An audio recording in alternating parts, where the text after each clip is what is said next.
happy to be here.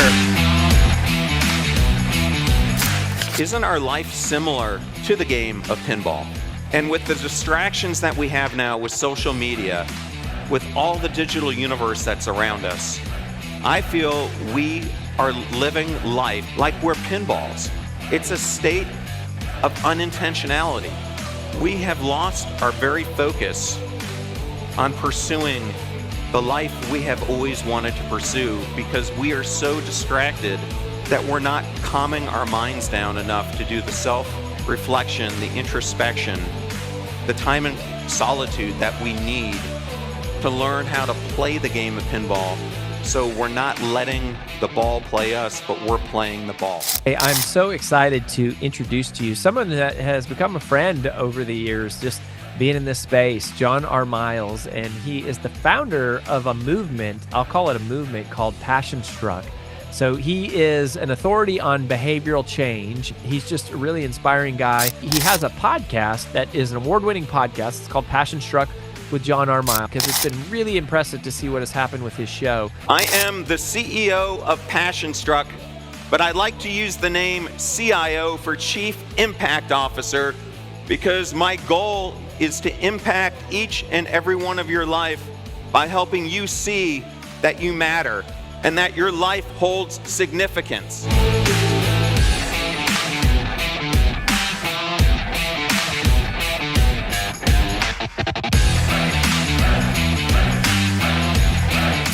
Love the title of this book, Passion Struck, that John Miles has written. Your book is, I think, the kind of book that you put other books aside and you invest probably a couple of weeks reading your book and working through it, because it is a collection of decades of wisdom. Are you going to live inauthentically, or are you going to pursue your ideal self?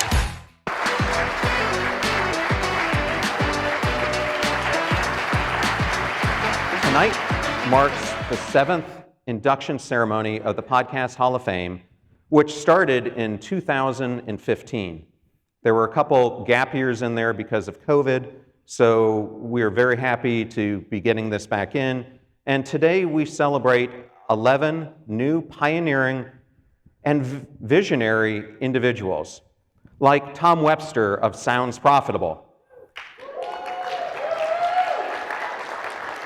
Maria Thomas, the first digital media GM at NPR, and many, many more. You will meet them all personally today and share a celebration with each of these phenomenal inductees. And tonight's ceremony brings us up to 54 inductees now in the Podcast Hall of Fame, and you can learn more about them by going to podcasthall.com. And all of these inductees have helped pioneer this incredible medium. And to put what tonight means in perspective, my friend Emily Morse, who was inducted into the Hall of Fame a couple years ago, told me that it was one of the most profound moments of her entire career. Not only to be recognized in a room like this in front of her peers, but really to show the resilience, the courage, the purpose, and the intentionality that it took to really make a difference. And when I hear Emily's words, that's why tonight is such an important night, because what we are really doing tonight is honoring the resilience and the vision of these inductees who have elevated this medium and have inspired so many others to join the conversation. So let's celebrate the impact and creativity of these amazing inductees, and remember that podcasting, like in life, is all about the stories we tell and the connections we make, and that's what really matters. So what we're going to be doing tonight is each inductee will be introduced, then we will welcome each inductee either physically up on the stage, or they'll be beamed in through video to share their thoughts on being inducted and give a glimpse of why we are celebrating their incredible accomplishments. I want to thank Lipson, the Podcast Hall of Fame Board and Inductee Committee, Podcast Expo, Gordon Firemark, the podcast lawyer. Thank you for the voice behind me. Casa Media Productions and Pod Newsnet for sponsoring tonight's episode. To our inductees, congratulations on this incredibly well-deserved honor. The stage awaits your esteemed presence. Please welcome to the stage two Hall of Fame inductees, Rob Greenlee, 2017 inductee into the Hall of Fame, and the chairperson of the Podcast Hall of Fame, and Rob Walsh, VP of Libsyn, 2016 inductee, to share more about the mission and the process behind inducting people into the Hall of Fame.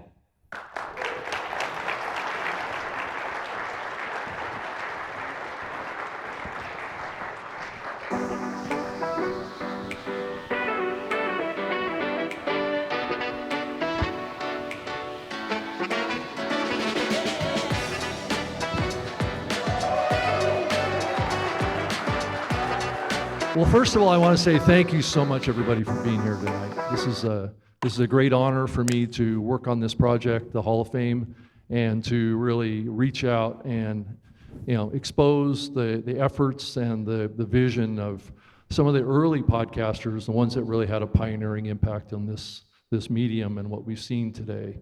And what the goal that I'm pursuing here is to make this event much more significant and also have an impact globally. So that's an ambitious effort this coming year, but John did a terrific job of kind of explaining what the Hall of Fame is really all about. And that's impact, community, and perseverance, and the power of this medium to inspire others and to share the opportunity of podcasting. So I think building upon that is an opportunity that's before us that includes the rest of the world. And the rest of the world is catching up to the United States and North America very rapidly. And creators need to be recognized, and influential people that had an impact in the early days of podcasting outside of the US as well. So that's my goal for this next year as we kind of evolve this platform, I guess is what it could turn into. So I have big ideas about what the Hall of Fame could be and what its potential is. And so I want to hand it off to Rob Walsh here and share a little bit about Libsyn and why they're a sponsor of the Hall of Fame. Thank you, Rob. One thing we had to notice on all these 11 people, they were podcasting for the most part back closer to the 20-year start of podcasting than the 10 years that the Hall of Fame's been around. They were podcasting back when someone asked what you did, you would say, have you ever heard of the thing called podcasting? Now, when someone asks you that question, what do? You say, which podcast do you listen to? They have helped take this medium from something nobody ever heard of except for total geeks to a medium that now has television shows about it. It's ongoing skits on Saturday Night Live. They have made it ubiquitous. Every music platform has a podcasting section in it, except the ones in China. We don't count them. Right?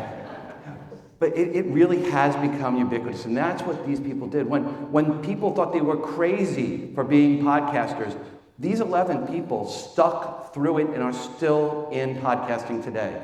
So you need to thank these folks if you're in podcasting, because they have really helped make this a viable medium. And that's what Libsyn, so I have to spin this now a little pitchy here. But first of all, I do want to thank Corey at Libsyn for helping with the Podcast Hall of Fame. To give Corey a round.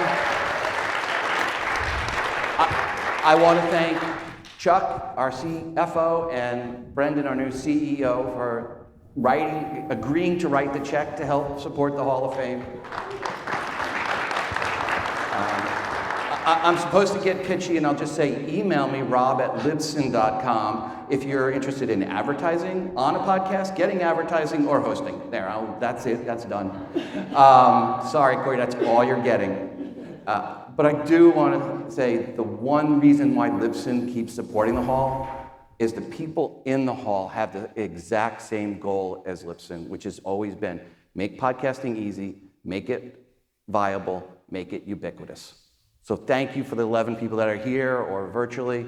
Thank you for all the work you've done, and thank you for friendship from many of those of you that are here. And thank you for the folks that were hosts or guests on Podcast 411. So for those 5 of you, thank you. Right. I also want to thank the new board of governors for the Podcast Hall of Fame and their early contributions to helping pull this together, and hopefully that board will expand. And I can also expand the pool of voters that vote on who is inducted into the Hall of Fame, as well as gather more nominees for induction too from all over the world. So that's my bigger goal as well. Rob, thank you. And thank you to all of you for being here. Thanks.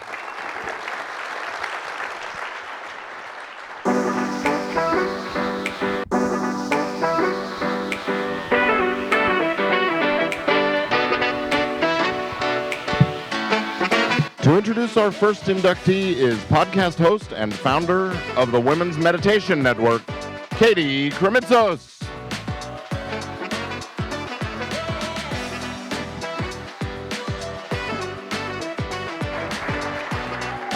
Hello and good evening.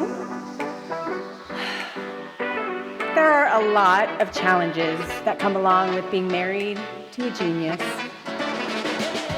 The sleepless nights as their ideas are just swimming in their brain. The very creative and careful cash flow management as they charge ahead with all of those ideas and dreams. The unending but very open-minded listening as they talk about their ideas over and over and over again. And of course, the unwavering loyalty and support and belief in them and in all their ideas and dreams. Did I get that right, Chris? Is that what it's like being married to me, right?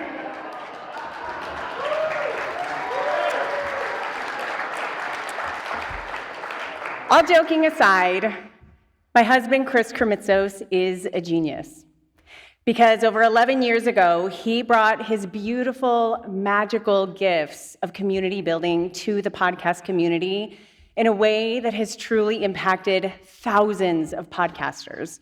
And honestly, millions of people, if we're including all of the listeners of those with podcasts who have either started podcasts because of podcasts or their podcasts have grown because of podcasts. Now, Chris has no problem being on stage, but he always seems to naturally sidestep the spotlight so that he could give that light to anyone else that he believes deserves it.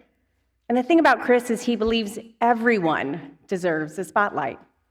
I know I am not alone in this room when I tell you that Chris is our own personal hype man, our biggest cheerleader, and oftentimes, very oftentimes, our own personal connection relationship concierge, right? So I am just overflowing with love and with gratitude that tonight Chris gets to be in the spotlight, and he gets to be recognized for the massive waves that he has been a part of rippling through the podcasting community. All started with one single drop that is his magic sauce, love. So tonight, Chris Kremitzos, Agape Mu, on behalf of the entire podcasting community, we thank you and congratulations.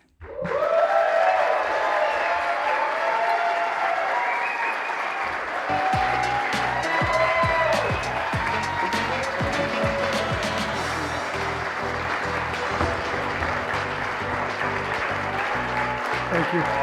Thank you. Appreciate it.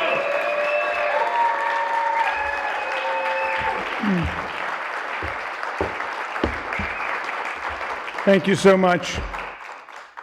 I just have a couple of notes from my journey in podcasting. So the first time I knew about podcasting, but the first time the bug bit me, I was doing a meetup at a Mimi's Cafe.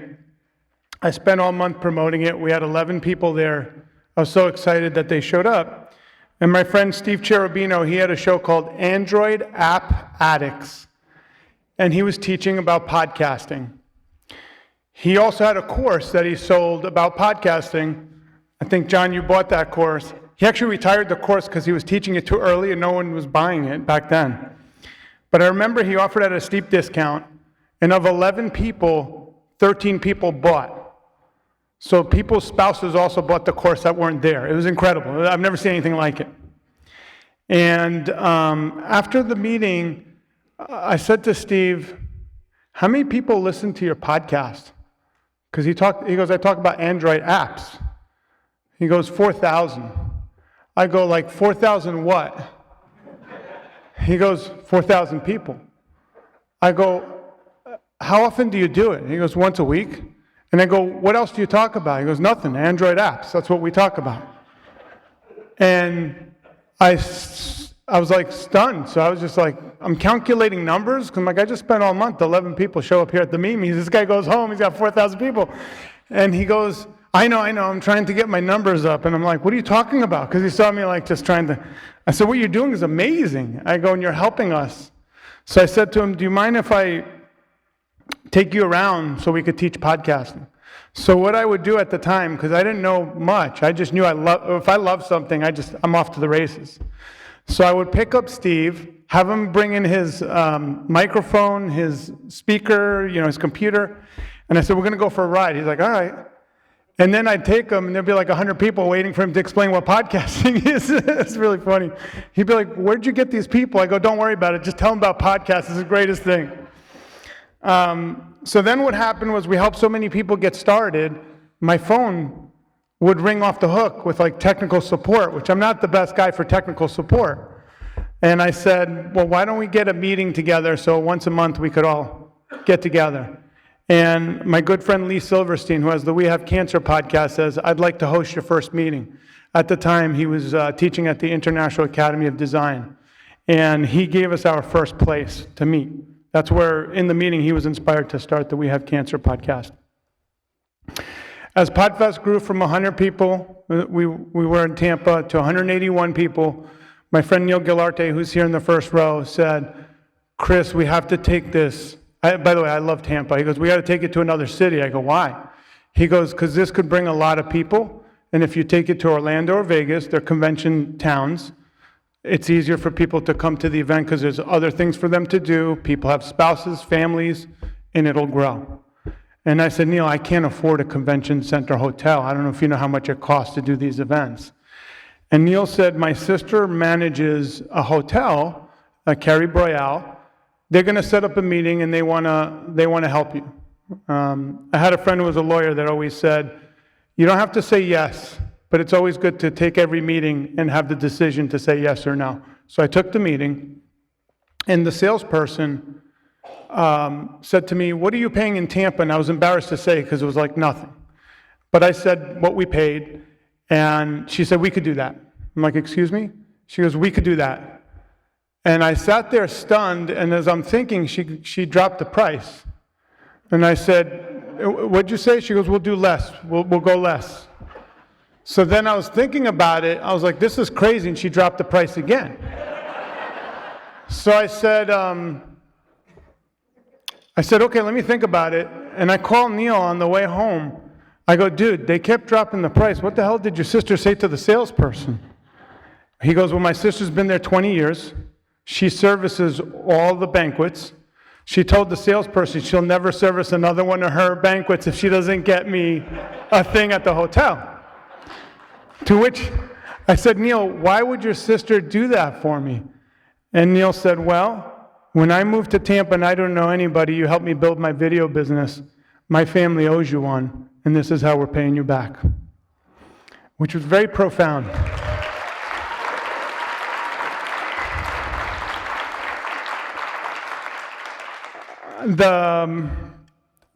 Having an event has been challenging. It's not an easy business to be in, and we've had lots of ups and downs.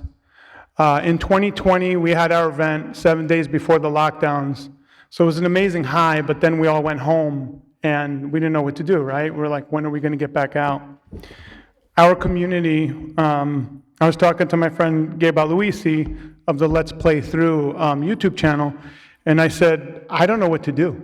Like, I was paralyzed by fear. And he said, well, you do events. I said, I know, but we just finished this big hotel. What do I do next? He goes, just do it virtually. I go, but how do we do it as well as we do it in person? It's very difficult. He goes, you'll figure it out. You always do. And I said, okay. So I did a small virtual event. It was fun. And then he said to me, why don't you think bigger? You always think bigger. And he challenged me to think bigger. And what we did was we told the community our vision to bring the world together through a Podfest Global. And we crowdfunded that. And we raised 200 or 300% of goal. It was amazing. And we did the first ever Pod Global. And we had thousands of people from all over the world. And because we were crowdfunding it, we were able to give tickets away to people in different countries all over the world. We had 8 languages taught via Zoom through the Whova app. It was incredible. That gave us our first Guinness World Record. And then we did it again and broke the first one the second year. And it was an amazing journey. Coming out of COVID, though, was very difficult. And it was difficult to manage with hotels and the different things. And I just want to tell you that this has been a crazy journey. I'm very fortunate to have a very supportive wife that has been my rock through the whole ups and downs of building products. Thank you. And I'm grateful to my in-laws and my daughter Sedona and Savannah for being here. I love them dearly. Since then, we've been able to expand to Asia. Last year, we did the first ever Podfest Asia. Thank you, Aya and Jim and Ron for Pod Machine. And we were in Colombia earlier, so we've added some amazing partners in Nick Pavlidis and Glenn Vo, and the vision for us is to make this community, it's already global, but to meet everybody where they're at and put our arms around them. So all I could tell you is podcasting, for me, has given me the ride of a lifetime. Thank you for always supporting me. Thank you for the closest friends that were there for me in the hardest of times, keeping me positive to focus on what was important. And thank you for the most amazing memories. And we're going to make more, and Podfest is going to obviously grow much bigger. But thank you, guys. Thank you for this honor. I appreciate it. Thank you.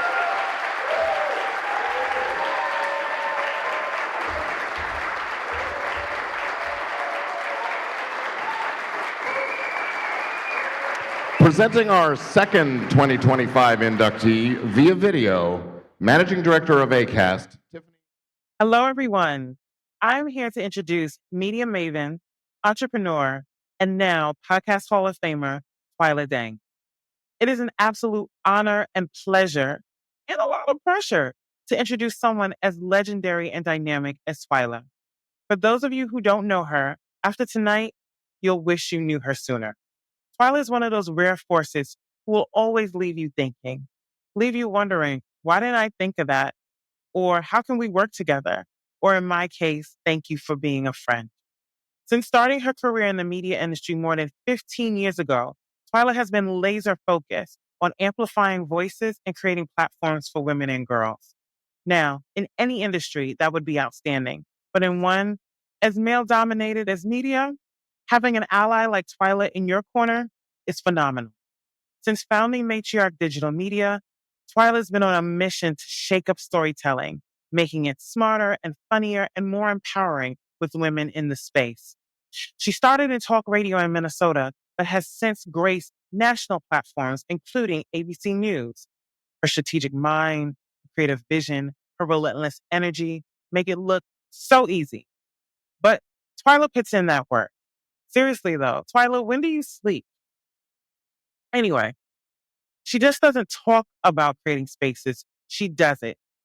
Whether founding Matriarch Digital Media, developing the women in podcast community to educate the next generation of storytellers, spreading mentorship through Podcast du Nord, or collaborating with podcast stakeholders to spotlight opportunities for diverse creators through the BIPOC Podcast Industry Survey, Twila is constantly opening doors and pulling up chairs for the rest of us.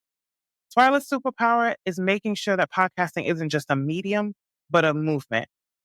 Tonight, we get to celebrate her excellence and her incredible impact. So please join me in welcoming my friend and my inspiration, Twila Dang, to the Podcast Hall of Fame. Congratulations. Hi, I'm Twila Dang, and I am the founder and CEO of Matriarch Digital Media. And as of today, I am a 2025 inductee into the Podcast Hall of Fame.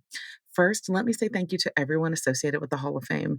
This was a lovely honor and a lovely surprise. Thank you so much. For all of my fellow inductees, congratulations. It is wonderful to walk in alongside you. Now, in podcasting, I know I do a lot of my work alone a lot of the time. But to be honest, I am never alone in this industry because I have been able to be welcomed into such a strong sense of community, and that has infused every single part of my work. And to that end, I need to thank some people in particular for all that they have done to support the work that I've been able to do in this industry. First, to Tiffany, thank you so much for your kind words on my behalf. I appreciate you so much. You know, I love you. To Alexis, who honestly helped give me a media career. If it wasn't for you seeing something that I didn't see myself, none of this would have happened. You know how much I love and appreciate you. I will never stop singing your praises. To Eric, my co founder at Matriarch, thank you for taking something that was an image in my head and helping to make it manifest. You were the first person to see it and support it tangibly, and I will always be grateful for that.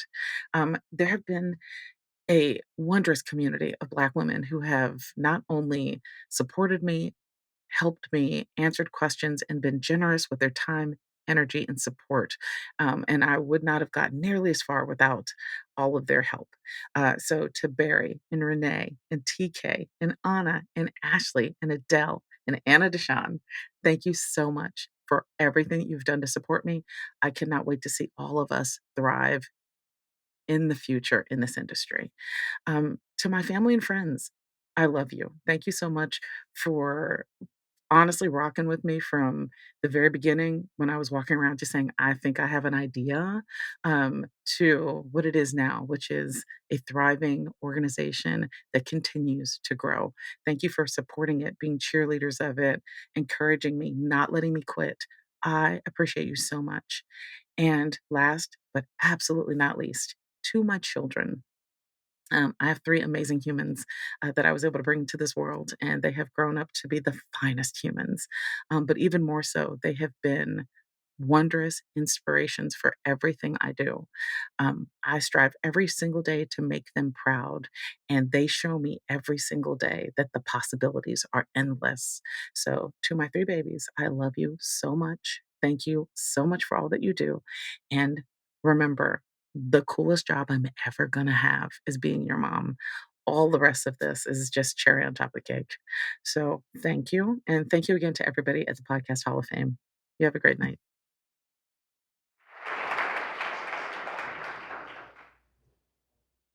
He is a 2017 inductee and chairperson of the Podcast Hall of Fame. Please welcome back to the stage, Rob Greenlee.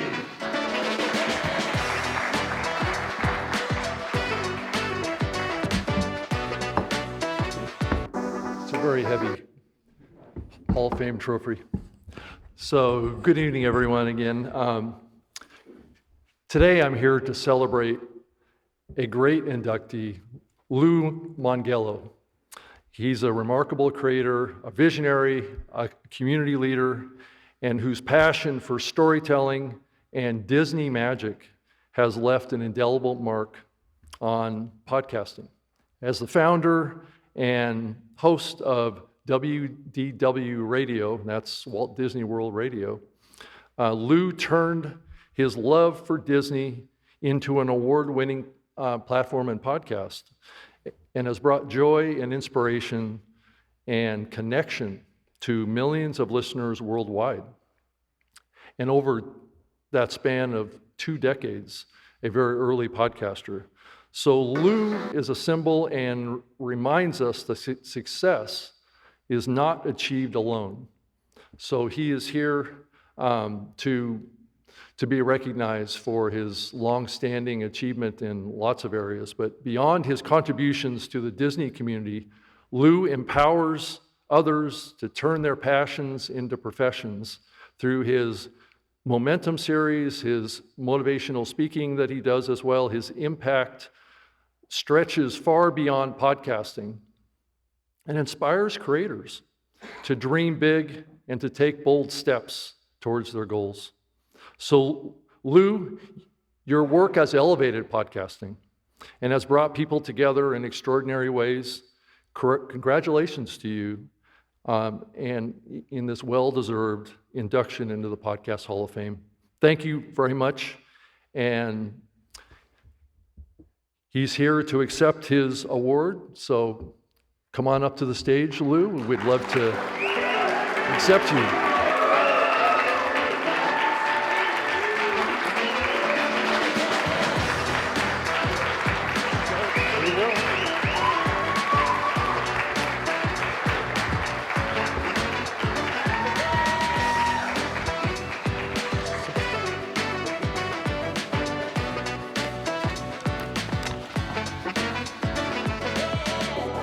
20 years ago, I fired up my Pentium 2 computer and I asked Jeeves, what is a podcast?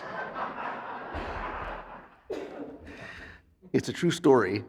And it was so long ago that when I decided to create a show, I had to put the word radio in the name so people would know what I was doing, that it was a spoken word medium.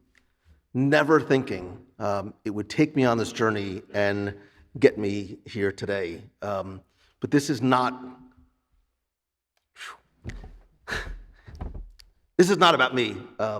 This is about you, my fellow podcasters, the community, which, community has become sort of this marketing buzzword over time, but it means so much more to me.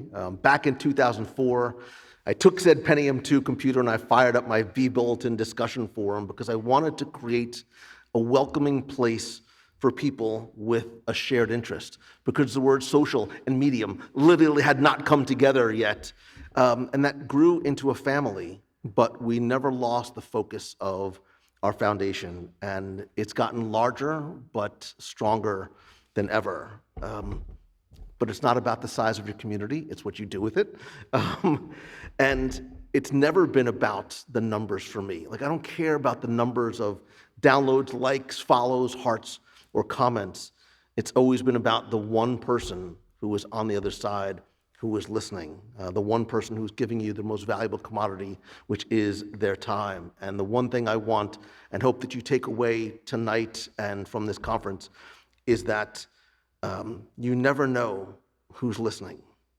And that's less of a warning that is meant to be more of an inspiration. Because it's not just about who can help you, but who you can help. And I'm sure we all have the emails and the messages and the interactions and the stories, but for me, the things that matter most is when somebody reaches out to you and says, because of your show, you got me through a bad day, you got me through my divorce, you got me through cancer. I have to share a story just because, we're so fortunate to get to do what I do. Years ago, not long after Disney acquired Marvel, I met Kevin Feige, and he came over and he's like, I want you to know that your show got me through the making of Iron Man. I'm like, can you hold on a second and just say that one more time so I can record it? He's like, fine, and he said it, and I have it recorded. But I've been doing monthly meetups in the parks since 2008, and it wasn't too long ago that I met someone, and I do these not so that they can come and meet me, it's so that I can meet you, so I can look you in the face and hear your story and say thank you to you for this. But when I meet somebody and they say, your show got me through contemplating suicide, and I was alone in the hospital, and the only other person there was you, you have the opportunity in what you do to reach out and hold the hand of a stranger. Take that and understand that. And that's what I mean when I say that you never know who is listening and just the impact that you might have on them, because we all have such a great opportunity. And this microphone and this medium imbues us with that power. And as a very wise man once said, with great power must also come great responsibility. It was Uncle Ben, it was Spider-Man's uncle, it's fine, it doesn't matter. But take that responsibility seriously, no matter what it is that you're talking about. I talk about Mickey Mouse for a living, and think about the one person who is listening, because you never know how what you say may impact them in a way that might be meaningful. Don't think about the impact on you. Don't think about, because of my podcast, these things happen to me.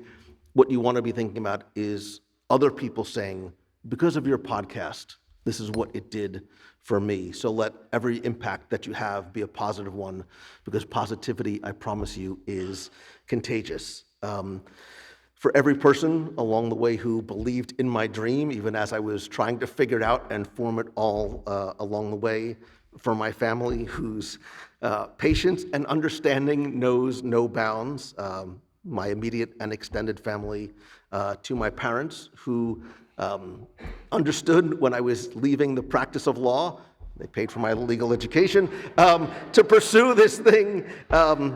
They allowed me to do it. To the members and the committee of the Hall of Fame, whoever you are that even considered me to be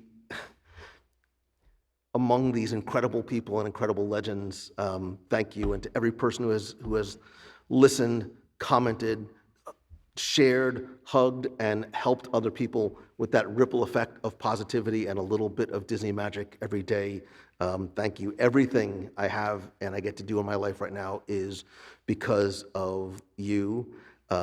This life, this incredibly humbling recognition, this podcast is a gift because of you. So this is not mine, this is yours, but I'll keep it for safekeeping. Thank you.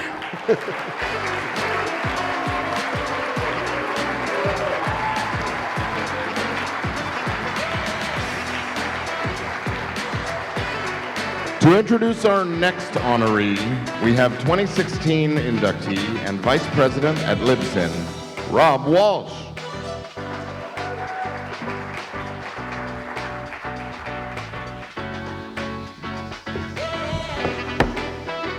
Hello, everyone. I have the honor to introduce our next inductee, Tim Street. Some are saying video is the next new thing in podcasting. And I have to imagine for Tim, who was doing video podcast almost 20 years ago, that is an interesting prediction, at least for the new part. Tim, via French-made TV, brought a professional level of production 19 years ago that most getting into video today would be really wise to learn from, which is ironic given that idea around French-made TV was you would need to learn something new. And I know, I watched almost every one of those episodes 50 times at least. I've known Tim almost 20 years, and seeing the handlebar mustaches, when I at a conference, it ensured me I had someone I could sit and talk with and learn from. Tim also had a blog called One Tim Street that was, quote, on viral videos, social media, and how to make money from video, unquote, back in 2007. Thank you, Tim, for sharing all that knowledge. I mean, I learned a lot from it. For the past 10 years plus, Tim has been a VP with PodTrack and Authentic, and he has worked to make sure podcasting could be a medium those with an audience had an opportunity to monetize. For almost 20 years, Tim has been saying, if you want to make a business out of podcasting, here's how, let's do this. Thank you, Tim, for your contributions, influence, and desire to make podcasting a viable medium for all. Folks, please join me in welcoming Tim Street to the Podcast Hall of Fame.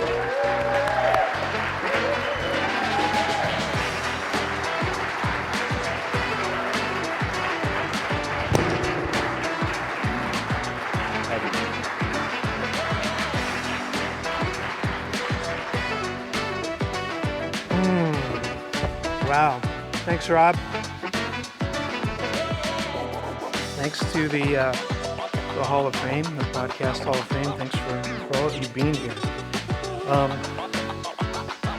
been a long journey. There's been a lot of stuff that has gone on in podcasting.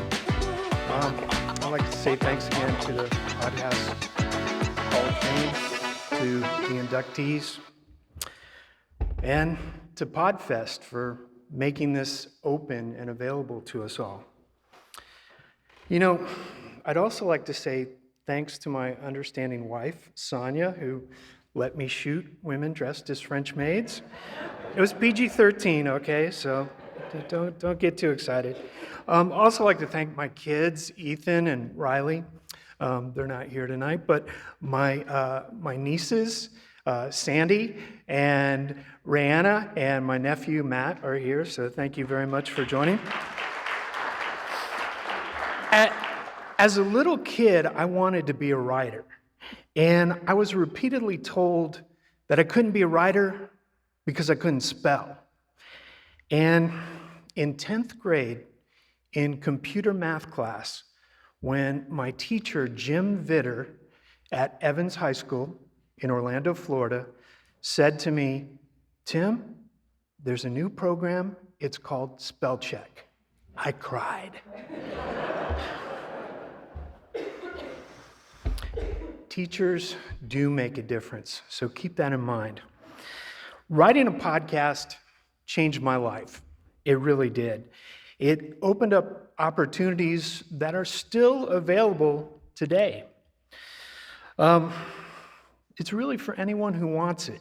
There's nothing stopping you. And to borrow from a friend of mine, Chris Hansen, who does a podcast called Investing from the Beach, Chris says, gay, straight, black, white, short, tall, fat, skinny, it doesn't matter. Well, he's talking about the stock market, but the same thing applies to podcasting. It doesn't matter. You can go make a podcast. Nobody's stopping you from making a podcast. No one is stopping you from monetizing a podcast. You have that opportunity. Many of you here in the room know what I'm talking about, and those of you who don't, you need to get smart and you need to go chase your dreams. It's important. The thing about podcasting is that you need to print out your speech like Lou Mangello so that your phone doesn't shut down on you.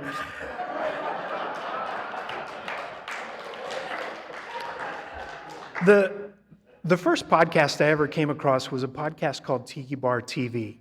It was done by a guy named Jeff McPherson. Really creative guy, and I wanted to partner with him, but it didn't work out. And so I did what anyone would do when things aren't going your way. I went to a podcast convention. That one was in Ontario, California in 2005. Shout out to the Berkwin brothers. They're awesome for putting that together. And when I went there, I saw a guy named Leo Laporte. Anyone know that name? So Leo had a podcast called This Week in Tech, and he was up on stage and he was talking about this company called PodTrack that had brought him his first sponsor. And I was like, wow, that's cool. Well, I want to say thanks to Mark McCrary and Bethel Oshway at PodTrack, who brought me my first sponsor, which was GoDaddy. And that was a long time ago. They also asked me to come on as their vice president of development and production, and I got to head that up. So I want to say thanks to them.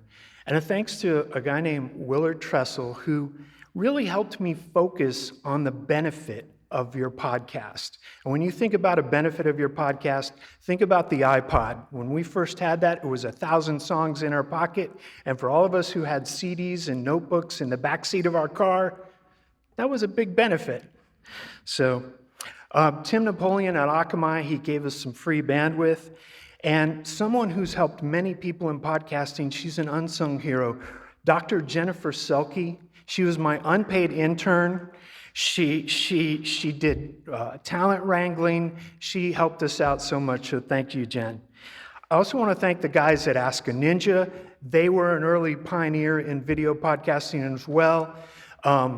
Alex Albrecht, Kevin Rose, they had a podcast called Dig Nation, and they were awesome because they did collabs with us. Collabs are so important today, they were really important back then. Shout out to JD Finari, Jason Gottlieb, Alex O'Connor, and the team at Spark Factory. Thank you to Pete Alcorn, Scott Simpson, and James Bogues from Apple Podcast, and Felicia Williams from YouTube. Those were people who really helped us out in the early days of podcasting. Stephen Starr and Angela Gevin at Rever. Rever was another big podcasting web video kind of place that was super helpful. Thank you to Mark Summers from Nickelodeon, who inspired me and really helped me, gave me the encouragement to go make my own content. And a special thanks and shout out to Emma Kikuchi, Ed Begley Jr., Kathy Heller, and the author Michael Conley. I also want to say thanks to my mom for always pushing me to be creative. She was just always encouraging me to do that. And last but not least, futurist and my best friend, Ted Schilowitz. Ted convinced me to quit my day job as a steam train engineer in the Magic Kingdom and go freelance and start producing. So thanks, Ted. The door's still open in podcasting, and it allows you to chase your dreams. And you'll be happiest if you chase your dreams. Take it from me. So allow yourself to chase your dreams. Go chase your dreams. Thank you.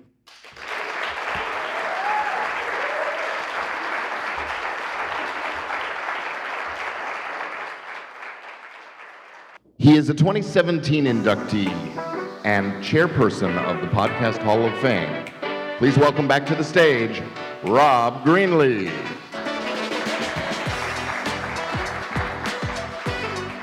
All right, back again. Thank you for your patience. But yeah, this is an inductee that really takes me back to the very early days of podcasting when I got started, and what the impact that this person had on the media landscape really is really profound, and a lot of people know about her, but I'm really lucky to induct Maria Thomas. She's a true pioneer in digital media and a podcasting kind of leader. She was the first NPR digital GM, and so she was the one that was instrumental in forming NPR's, which at the time and continues to be mostly a radio platform, into a multimedia digital powerhouse. In 2005, she and her team launched podcasting on NPR, working with the development team from Lipson at the time, and launched podcasting. And that really, I think, transformed public radio at that point into really moving into the digital realm and podcasting. And really as a way to transform and really kind of grow into a new medium, the stories that they tell. And you know, her impact really was in an era that was really limited in broadband. Smartphones didn't exist yet, and iPods were just a niche at that time.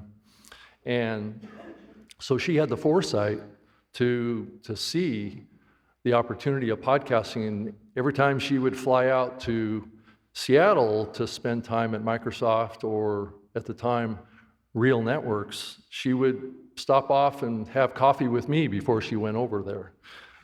So I've done many panels with her at public radio events around the country in the very early days of podcasting, and she really had a significant impact on NPR's entry into podcasting. And they launched about 32 podcasts in 2000, I believe it was 2005, and they secured a national sponsor that achieved, those 32 podcasts achieved over 1 million downloads in just 6 weeks. And it was a groundbreaking kind of shift for NPR at the time. And so her significant contributions really she's probably one of the most deserving inductees into the Hall of Fame of anybody. Not to, kind of downplay her follow-up things that she did, but she was also the co-founder of NPR Music, as well as Etsy's very first non-founder CEO. So if any of the ladies out here or men that like to go to Etsy to buy things, she really was an innovator on that platform. And she's currently now the CEO of a platform called Sunday Health, which is really focusing on leadership in the health space with people with cognitive challenges. So Maria's story is really a story of vision, determination, and collaboration, and she really reminds us all about the power of creativity and the importance of adaptability and being in touch with trends in the market.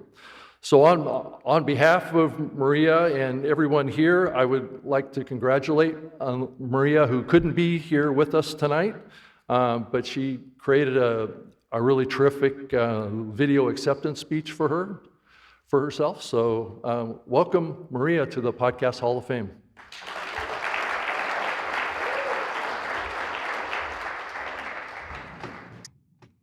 Thank you, Rob, and thank you, Podcasting Hall of Fame, for this incredible honor. I'm sorry I can't be there with you today, but I want to accept this recognition on behalf of the NPR 2005 online team, as we were called back then, and on behalf of our public radio collaborators. It's hard to believe that it's been nearly 2 decades since we launched the NPR podcasting platform.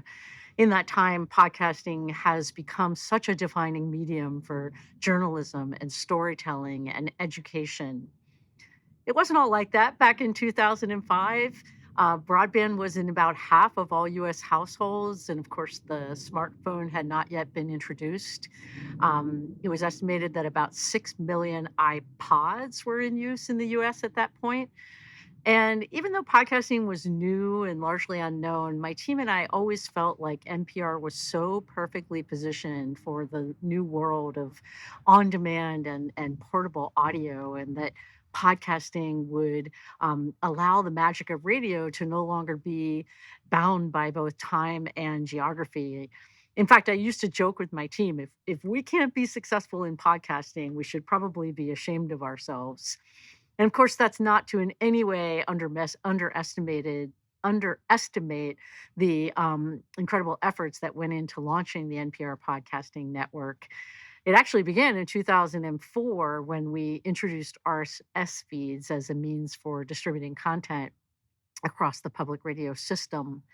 And then in early 2005, we were in partnership discussions with Odeo when we got a call from Mr. Steve Jobs.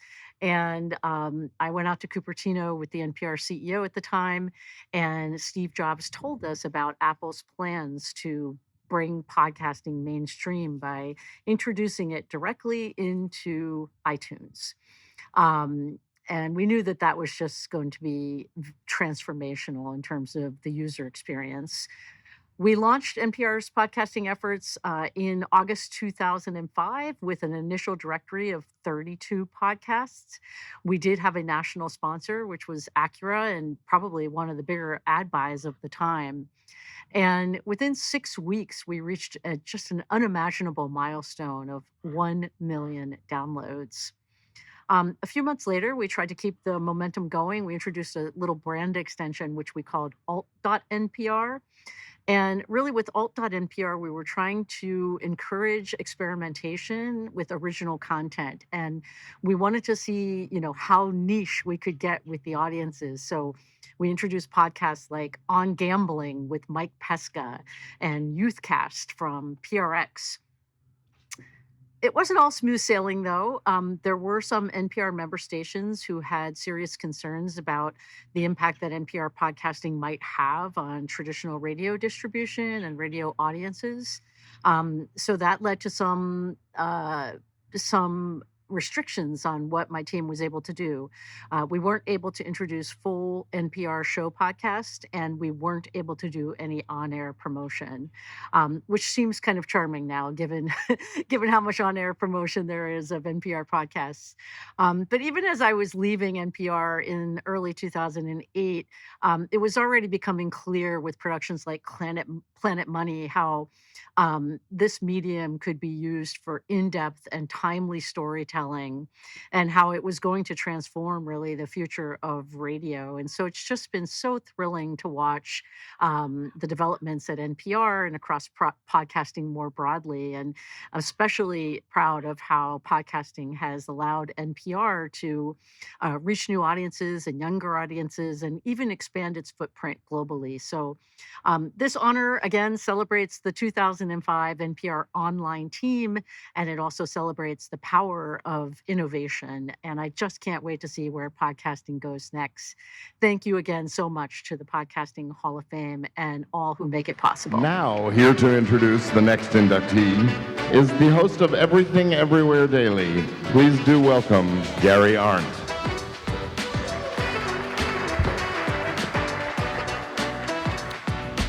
2007, I sold my home to travel around the world, a journey that took me 13 years of living out of a smelly bag. And while you're on the road like that, you have a lot of free time. And I started listening to podcasts. And the first podcast I found was the biggest travel podcast in the world, and in 2007, the only travel podcast in the world, The Amateur Traveler. And I devoured every episode of that podcast, listening to some twice.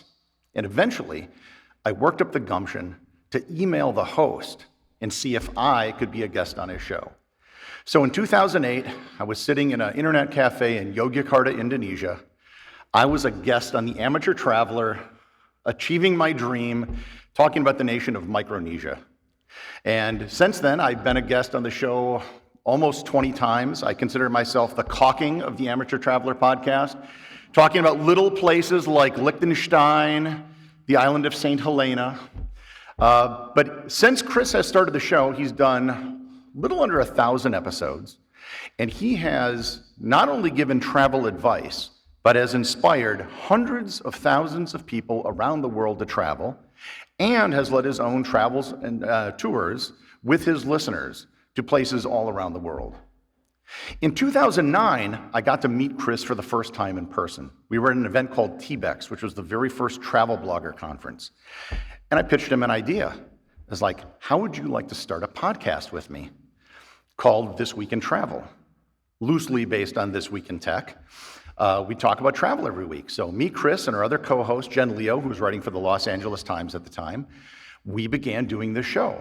And for 11 years, until this thing called the pandemic killed it, we did This Week in Travel. And I got to tell you, if we had a dime for every dime we made, we would have 0 dimes.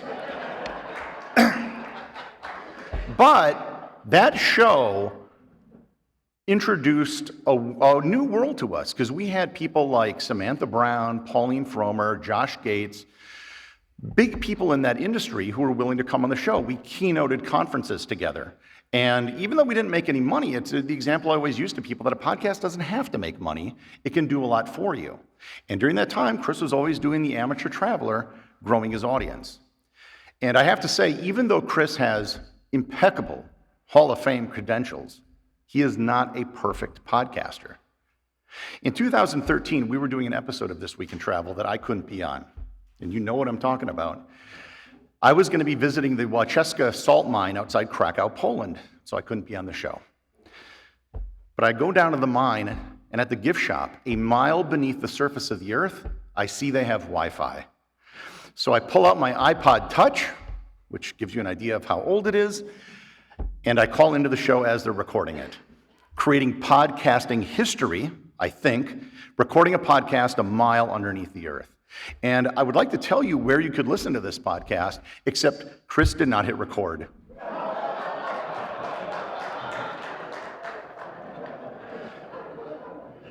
I have had the pleasure of recording podcasts with Chris in 9 different countries on 3 different continents. Chris has keynoted or spoken, I don't even know how many travel conferences he's been to. He's received pretty much every award there is for podcasting that can be done in travel. He has literally become the voice of the travel industry. And so it is my sincere pleasure to induct into the Podcasting Hall of Fame the man so nice they named him twice, Mr. Chris Christensen.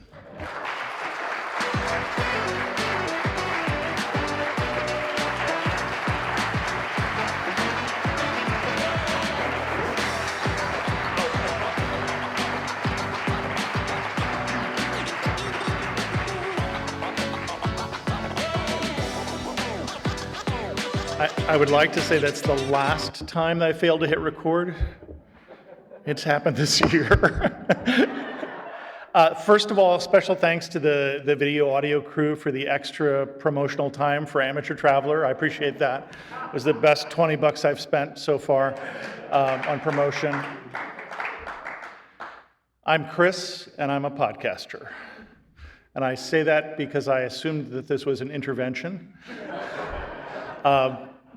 But before I get to serious, actually, I do want to thank some people. Mostly, I want to thank my very patient wife, who's had to deal with me disappearing, not just upstairs into my podcast studio, ever since July of 2005, but also at various places around the world at times. And then special thanks to our listeners of the show and the patrons of the show who help support it. When I started podcasting, I chose the name Amateur Traveler, and I chose it for two reasons. One is that I didn't spend enough time looking for a good domain. And the other is that I liked the word amateur, which means to do something for the love of it. And I will, people say, are you still an amateur? And it's when I stop being an amateur, I will stop doing this. This is quite possibly the most elaborate practical joke that I've ever heard, Rob Greenlee, or at least that's what I thought when Rob called me. I'm honored, I am pleased. Thank you to all the other inductees and to the Hall of Fame. It is not the weirdest thing that has happened to me because of podcasting, though.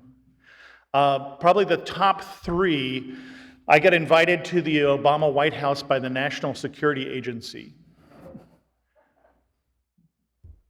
Didn't see that coming.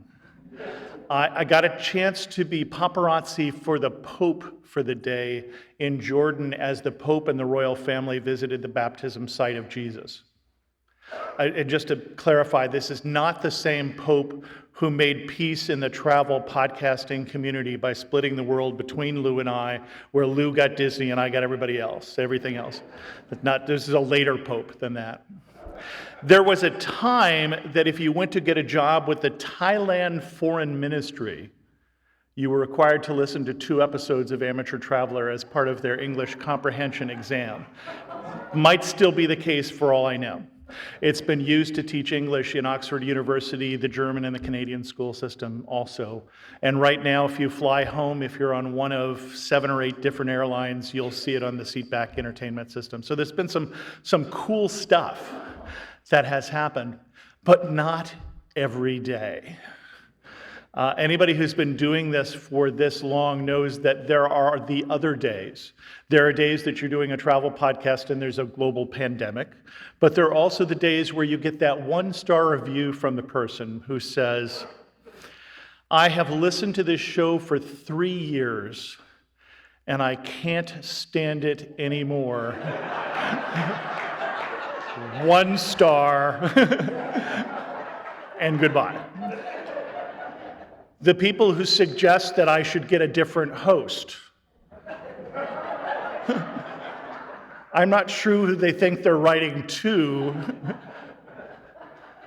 But what I hear in there is, I love what you do, I just hate you.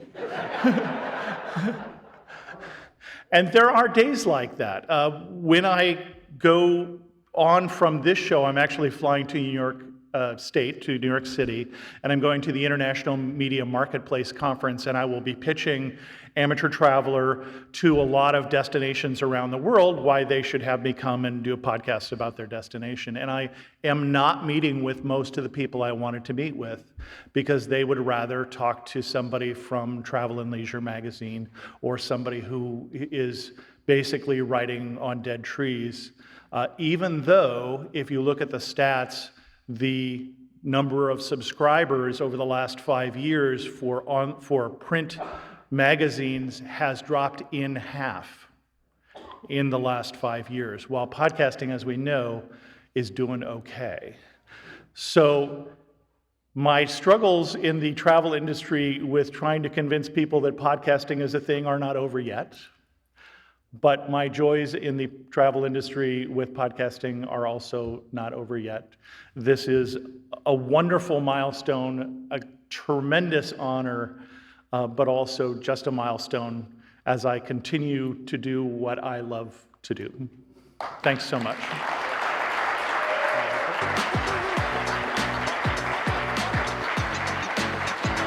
To introduce our next inductee, from the School of Podcasting and Podpage, 2018 honoree Dave Jackson.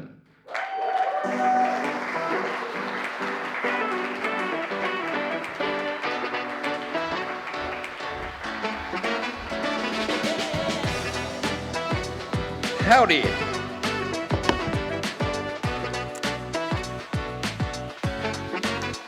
The Geologic Radio Hour aired back on June 13th, 2006. Now, that broadcast was transmitted from Lehigh University station WLVR 91.3 FM. And that later would turn into the Geologic podcast in 2007, a long time ago. So I'm here to explain. Well, first, I could say, because I know you're thinking it maybe, who the hell is George Robb? It's better to explain what is George Robb.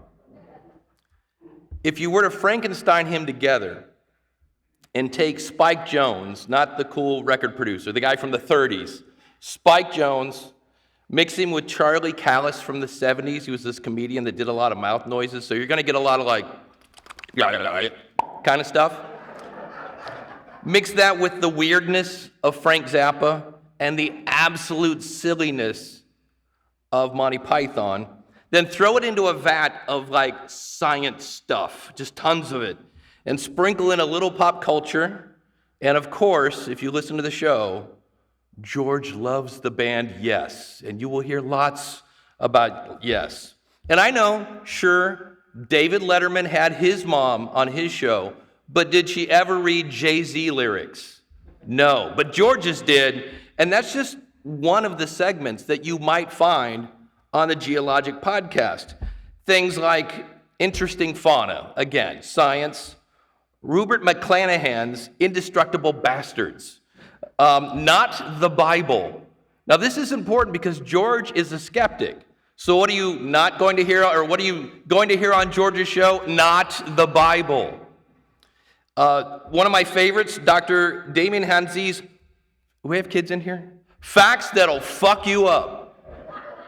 I love that one. Why do I listen to the Geologic podcast? Because I'm not a skeptic. Because one of the segments is the religious moron of the week, and I want to make sure it's not me. So far, I'm okay. And the beauty of this is, as he continued to grow his show, every opportunity that came to George, he took absolute, just mastered it and over-delivered.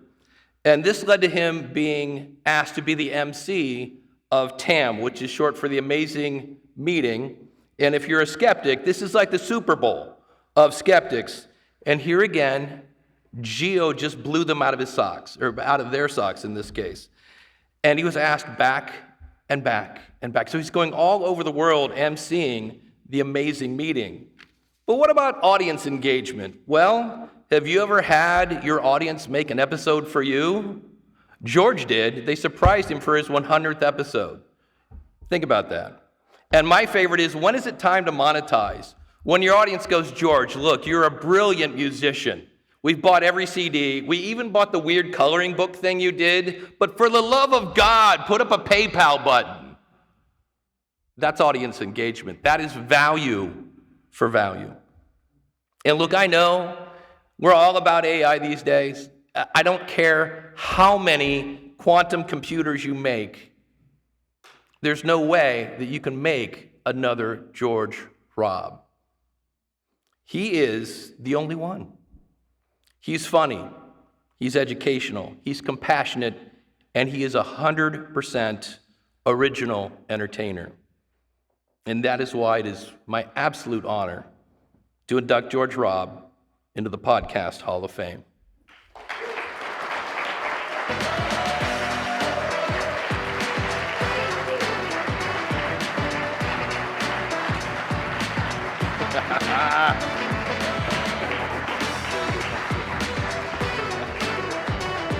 Thank you, David. Let's give it up for the band. So I've got a bone to pick with the Hall of Fame. It's nice to be inducified, but what about Jethro Tull? What about Joy Division? You know, it's nice to be, me, sure, great, but what about Iron Maiden? You know, it's not fair, I don't think. Oh, Podcast Hall of Fame. That makes much more sense, doesn't it? Okay, enough of that bit. Oh, no, please. You'll only encourage him. Honestly, thank you, Dave. I really appreciate it. Back in 2005, my good friend Slough Halliton said he had one word for me. And while that one word did start with a P, no, it wasn't plastics. It was podcasting. I had no idea what that was, and he soon explained the medium to me. I have to eternally thank him for that. It was soon thereafter that the lovely Derek and Swoopy from Skepticality played my music on their podcast, and we were off to the races. I subsequently started my own show with the thought that maybe a few friends might tune in, and maybe I'd do like a year's worth, around 50 or something like that. Well, it's 18 years later, and this week I posted show 899. Thank you. So I have to thank Misinformation, the wonderful Donna McGavro, who was there from show number 0, taking care of all the RSS feeds, the websites, the upload complexities, all that technical stuff that I, to this day, have no idea how it works. I'd not be standing here without her expertise, her loyalty, and friendship. Thank you. Finally, there's Kira Wilhelm, who's always provided me with an unequaled perspective on what's really important, and that the ideas of change, improvement, kindness, and awareness are never destinations, but a challenging and beautiful ongoing journey. Now, Shakespeare famously said, "Words are but wind." But George R.R. Martin said, "Words are wind, but wind can fan a fire." I am unimaginably humbled by this completely unexpected honor, and I ask that all of us in the podcasting sphere remember that our words can fan the fires of creativity, amazement, originality, education, entertainment, and happiness from the deepest recesses of my heart. Thank you.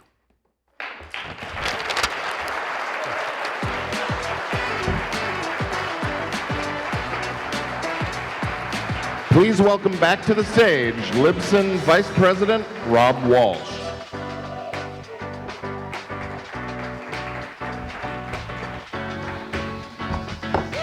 All right, thank you. I have the honor to introduce our next inductee, Dave Mansueto. Early in the fall of 2004, Dave wanted to get a podcast going. When he looked around, he realized there was no low-cost or easy way to do that. But rather than focus on just his own needs, Dave realized others would need this type of a solution. So he reached out to his friend Dave Jacan. And then with the help of Matt Hoops and Marty Mulligan, They created a service that would allow anyone to become a podcaster, a service that was very affordable, it was easy to use, and thus Libsyn was born. Folks, in your time on this planet, you will meet a handful of strangers that cause a true inflection point in your life. A little over 20 years ago, I met one of those people per my life, and it was on a podcasting email list. Dave reached out to me, and then a few months later, with the prospect of a monster bandwidth bill, I became a Libsyn customer. I talked about Libsyn so much over the next 2 years. In 2007, Dave said, I should come work for Libsyn. Thanks, Dave. You definitely changed my life. And by creating Libsyn, Dave also unknowingly became an inflection point for many other podcasters and many, many audience members of those podcasters whose lives they changed. If Libsyn was the heart and soul of indie podcasters, Dave Mansueto was definitely the heart and soul of Libsyn. After Libsyn, Dave could not stay away from podcasting, and with Hoops, they started iOS podcast studio app Boss Jock, again with the goal of making it easy for anyone to become a podcaster. Dave, I want to thank you for all your contribution and influence in the space and for your friendship over the past 20 years plus. Folks, please join me in welcoming Dave Mansueto to the Podcast Hall of Fame.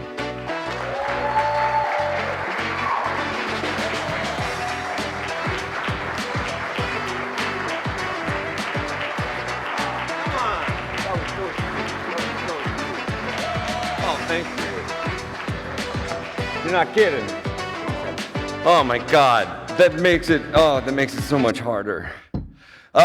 This is, you get the call that you're gonna get something, that people are gonna acknowledge you for something, and it's a blessing and it's a curse, because you gotta stop whatever you're doing and you gotta look around and say, what does my life mean? And what can I say about it? And do I deserve any of this? And I definitely don't deserve any of this, but I love it all. And I want to say that Libsyn was absolutely a group effort, and we had a team of the coolest guys and girls and people in the world, and it transcends just Libsyn, the service. We all were in college together, and all of us, people played in bands, people were poets, people were artists, performers, and we loved technology, and it really was always about, can we find technology that helps us out, selfishly, of course, but can we help out our friends? Can we lift everybody up with tech? And we worked together on compilations and poetry books and websites that nobody ever read, and all sorts of things. And this was David Chican, Matt Hoops, Marty Mulligan, myself, a million other people that if I could read this list in Pittsburgh around the time of the 2000s, it was just such a wonderful place to be because the magic was there. I wrote a bunch of notes. Screw the notes.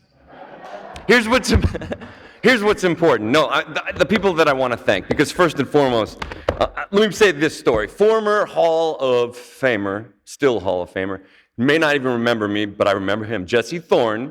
We were at the Podcast Expo, and he came up to us, and this was the first, 2005 or 4, whatever, real at the beginning, which were tumultuous times. Things were rocky for Libsyn because we were just kind of trying to keep the engine room running, et cetera, et cetera. And Jesse Thorne came up and he said, he looked at us and he said, all right, guys,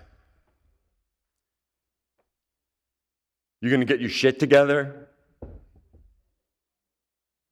Because it's really messed up. But I'm not leaving. So get your shit together. And that was everybody. That was all of our customers, the sweetest people in the world that supported us, that were paying us to build tools for them. It felt completely reciprocal. And they cared and they forgave us for so many shortcomings. And it really was the thing. Sometimes when you don't know what you're doing, it's just dangerous and you tread water the whole time. And that was the magic of podcasting. And it was because it mattered.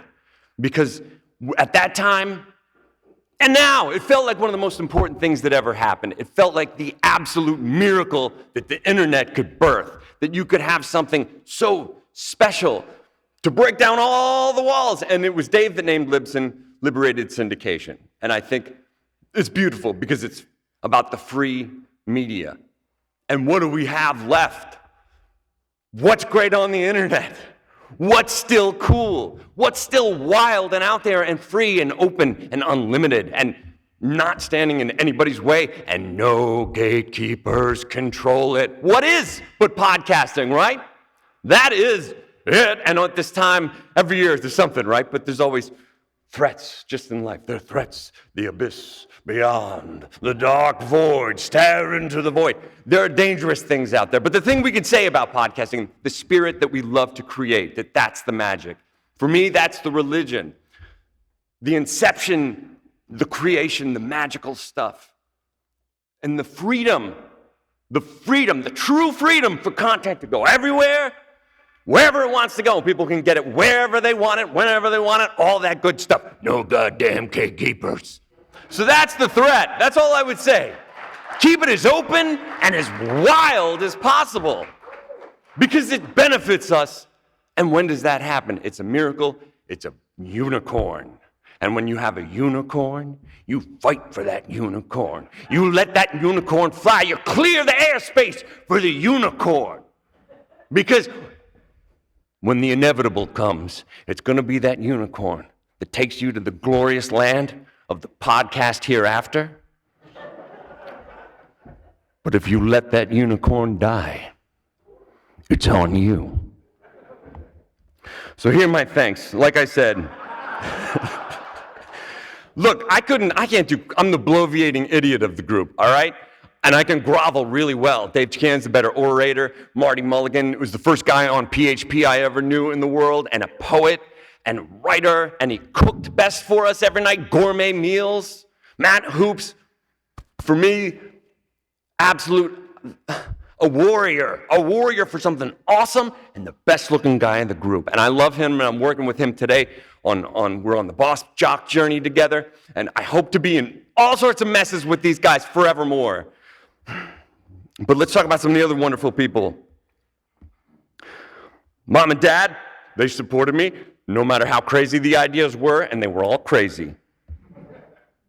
Nico and Mark Bolas, the guys that were some of our first, they taught us how to be a startup. We didn't know what we were doing. We were from the University of Pittsburgh. All right, it was great. Anybody from there? No diss, but, I studied theater. It's not whatever. My loving partner, Sarah, thank you for keeping me inspired. She's got the best taste in the world. Oh, it's so important. The people here. Dave Jackson, you've been a sage. You've kept me floating when things weren't floating for me. Magic. Todd Cochran, don't take this the wrong way. You were always podcast Popeye for me. Never pulling your punches. Boom!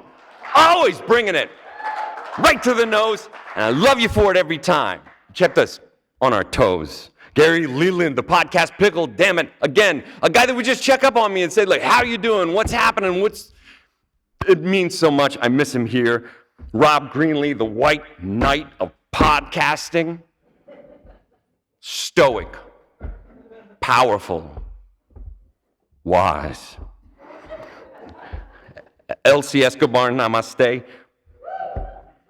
Thank you for dinner, Corey and Brian and Emilio and Rob. Thanks for letting me get the crazies out. Rob Walsh, you are Clarence from, what's that movie? It's a Wonderful Life. Thank you very much. The originals. Adam Curry, you were my first. And Dave Weiner, you make me want to be a better geek. Thank you all very much. I'm going to use this hopefully to hold the door open for some other amazing people. They're all so many more out there that deserve to be here. Probably more than me, definitely more than me, but I appreciate it. Thank you all so very much.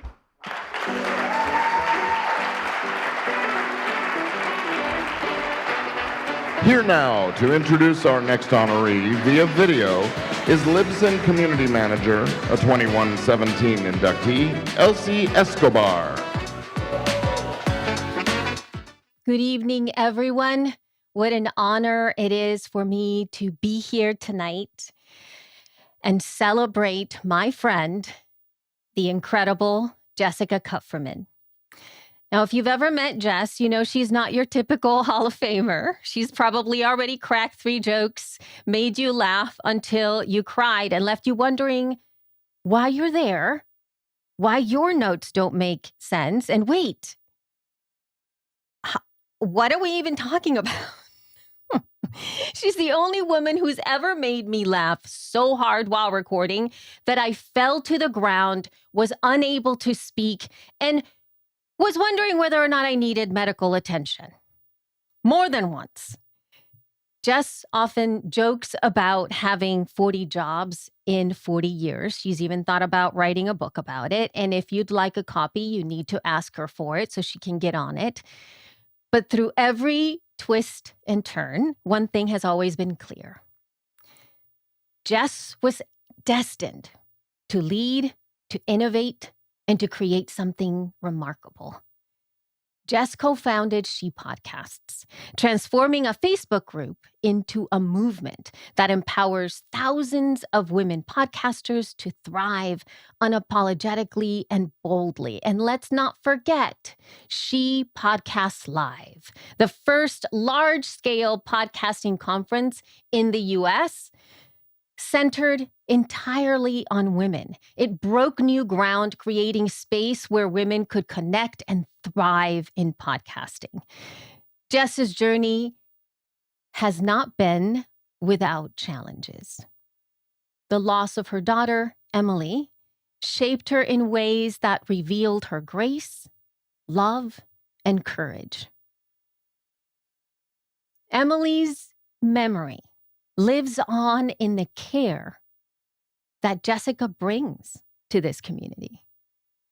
Her dedication to others and her ability to find laughter even in the hardest moments. Now, as Jess takes the time to heal and focus on her own heart after all these years, she inspires us anew, not just through her work, but by showing the strength that it takes to prioritize herself after years of lifting up others.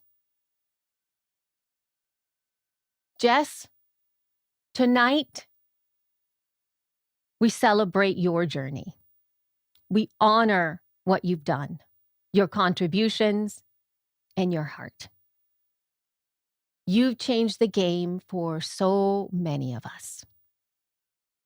Please join me in welcoming the inimitable Jessica Kupferman into the Podcasters Hall of Fame. Hello, everyone. Thank you so much for this honor. I am flabbergasted that I was selected to be in the Podcasting Hall of Fame and so flattered. Thank you so much to everyone. I do have a confession to make, though. I'm a complete imposter. I am not a podcasting professional. I am a terrible podcaster. I get distracted. I go off topic. Well, often when Elsie was discussing a very important podcasting issue, I would realize in 5 minutes that I had no idea what we were talking about anymore. So I know I'm not here as a result of my award-winning podcast. It's because of you. I started She Podcast desperately needing a place where I could ask questions without being chastised for not having a robust studio. This happened because I wanted something that didn't exist, so I created it. My first podcast, I wanted to be on entrepreneurial shows and I couldn't find any that weren't just men interviewing other men. So I created Lady Business Radio.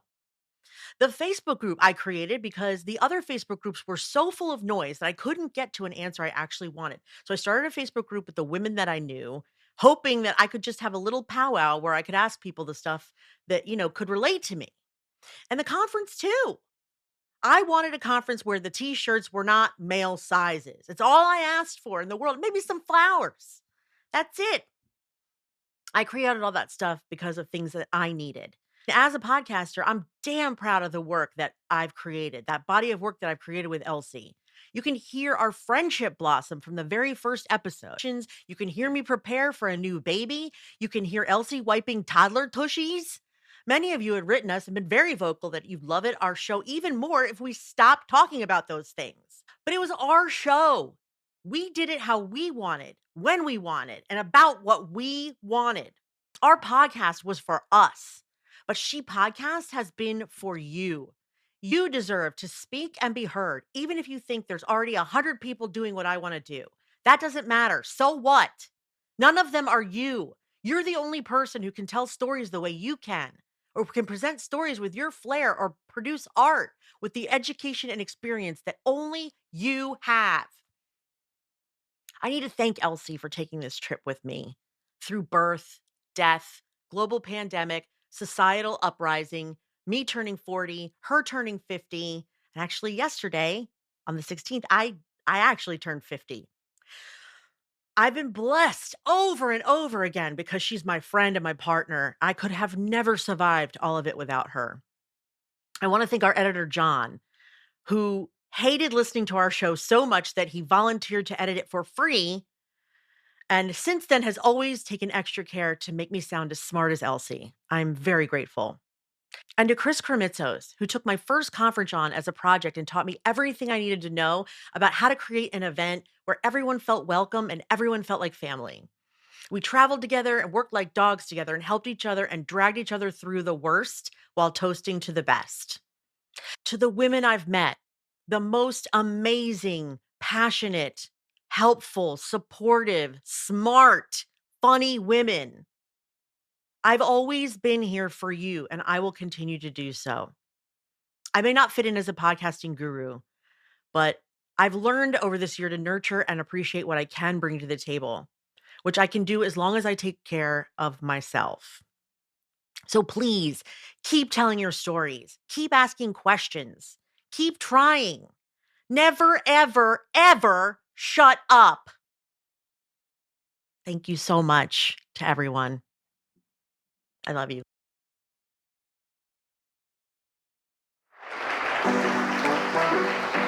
And now via video from the radio adventures of Dr. Floyd, Grant Bacciocco. When I was inducted into the Podcast Hall of Fame in 2018, the first people I thanked were my parents.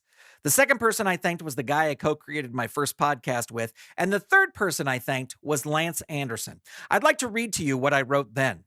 I'd like to thank Lance Anderson, who founded the LA Podcasters in 2005 and showed us early adopters that we were not alone. He gave us a place to meet and talk with other people about podcasting and not have to explain what a podcast was. It's all true. And Lance's contributions did not stop there. He was the heart and soul of the LA Podcasters. He not only made sure that the LA Podcasters had a booth at the very first Podcast Expo, he booked a revolving slate of podcasters who recorded live from the expo floor the entire weekend, something that had never been done but is very commonplace now. He set up what I believe is the very first dedicated podcast studio in Los Angeles and quite possibly the world at the Brewery Artist Lofts complex in late 2005. Throughout all this and to today, Lance has produced his own podcast, Verge of the Fringe, a raw, gritty, and brace yourselves podcasters, largely unedited storytelling show where Lance lays bare his past, present, and future.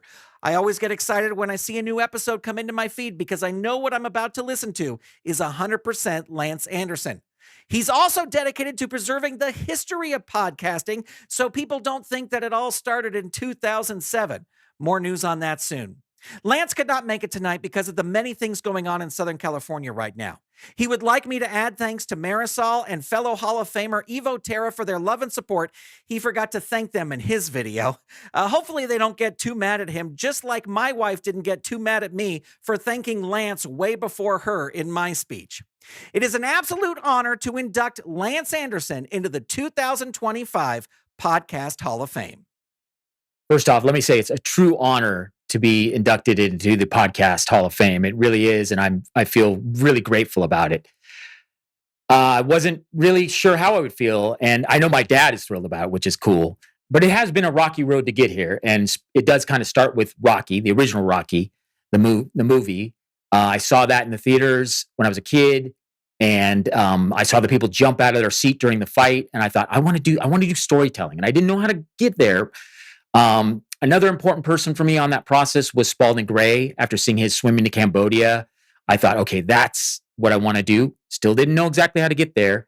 So I did stand up for a while, but eventually really got involved with storytelling. And I got to thank some people. A buddy of mine back from when we had the dream of the 90s, my buddy Hiram, who told me I was an artist and really approach it that way. And I did. My late friend Stan, who helped me work with music and all sorts, build these beautiful websites for me. We put Real Audio, sort of precursor to podcasting for me back in the late 90s, early 2000s. Beverly of Story Salon, got to thank her. That was a home base for me to doing storytelling. Even Ira Glass, who I had to send him this demo CD, and he didn't put me on a show, but he did send me a very nice handwritten note. And I think he's an important part of the whole podcasting thing. But regarding podcasting, I really have to say the one person if I could only thank one person, it's Dan Class. He told me about podcasting. He helped me start a podcast, and he's just a huge part of what this whole process is. And I really would not be here without him.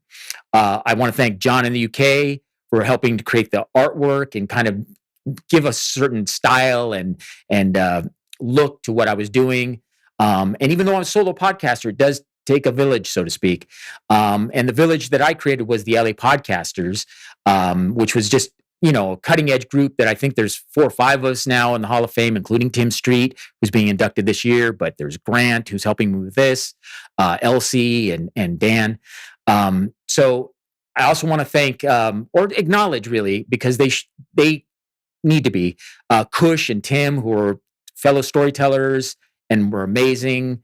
And Joseph Doherty, who I worked with on some stuff, including his handwritten theater. I want to thank a couple of the guys from X, DJ Bonebreak, who created some music for me, and John Doe for being John Doe. Wrote for Podcast User Magazine early on, and that was a big thing that I was doing, and got me thinking about how to preserve podcasting. And also, one of the things is, it was about not just promoting my podcast, and part of the reason I'm here is because it was promoting the idea of podcasting, which I also have to thank the BBC and NPR for early on for embracing podcasting. I did this thing called the Lance Anderson Podcast Experiment back in 2006, where I did this little tour. I got to thank Nigel for putting that together. We got to do something at Cambridge, which was amazing. And so all of that. But now I'm at this point where I'm trying to help preserve the history of these early days of podcasting. I'm working with a guy named Dean Whitbread in the UK, and we're trying to really share the stories of podcasting in those early days, and also acknowledge all the international podcasters that have really contributed to podcasting. And so I'm committed to doing more of that as time goes on here. So once again, thank you very much, and especially thanks for the Academy of Podcasters. Thank you.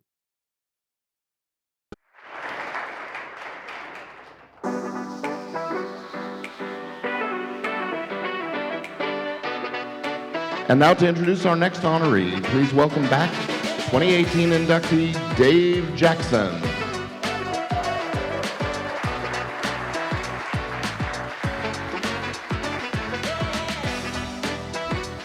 Thank you. It's been mentioned now, I will mention again 3 times about the magic metropolis of Ontario, California. And there was a lot of magic there, but I wouldn't call it glamorous, because I remember being in this poorly lit hotel in the ballroom. There's an open bar, which is not really a good idea around podcasters, and there's about 80 podcasters, and there's poor Todd Cochran trying to hold their attention through the built-in PA system, which is in the ceiling, which has the clarity of a broken McDonald's drive-through speaker. And Todd introduces this guy who's going to deliver a report. And that report was the first time I almost heard Tom Webster. And I've been listening ever since. See, Tom is the guy who really understands the true power of podcasting.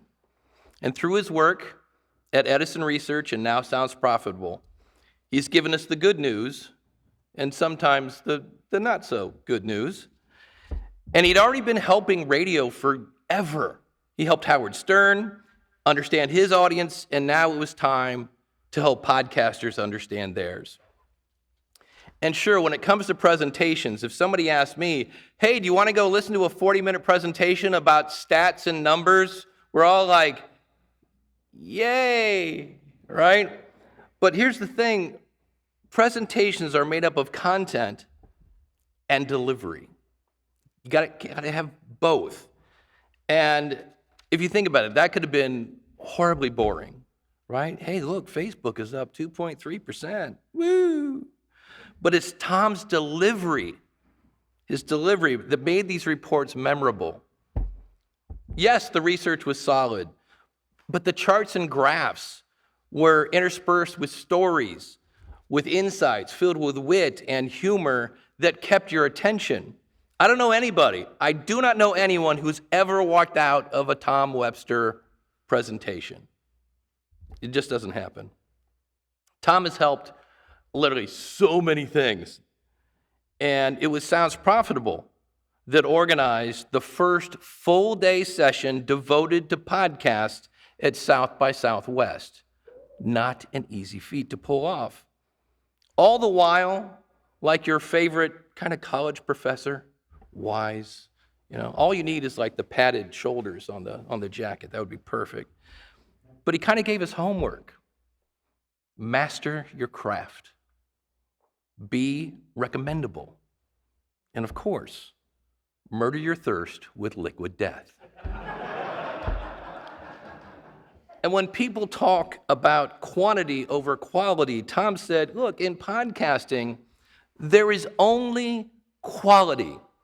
And if you can't maintain quality at the quantity you're doing, you need to slow your pace. No ifs, ands, ors, or buts.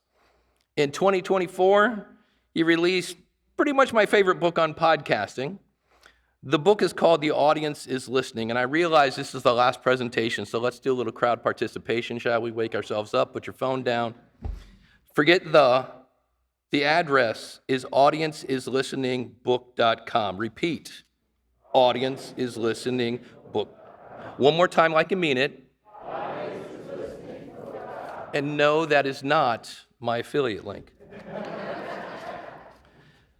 So Tom, for telling us the good news and the bad news occasionally, with the goal of making podcasting bigger, better, faster, and stronger, it really is my honor to induct Tom Webster into the Podcast Hall of Fame.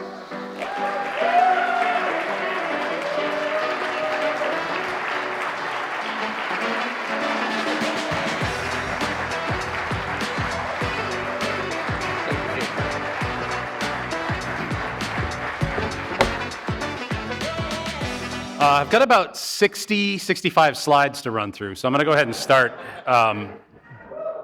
Someone got my clicker.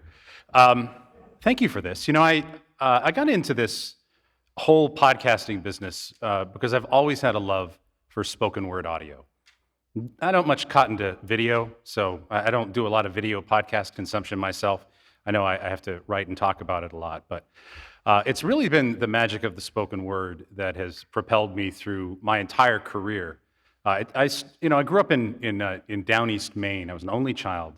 Grew up in the 70s there, and we didn't have a lot of entertainment options. I think we had 3 TV channels, and 2 of them were Canadian. One of them only showed the Beachcombers, and the other one showed information about the Beachcombers. And I think the 2 radio stations we had, one of them was Maine Public Radio, and the other one I think just broadcast tidal information, tidal charts for the high tides and low tides and things like that, which is riveting.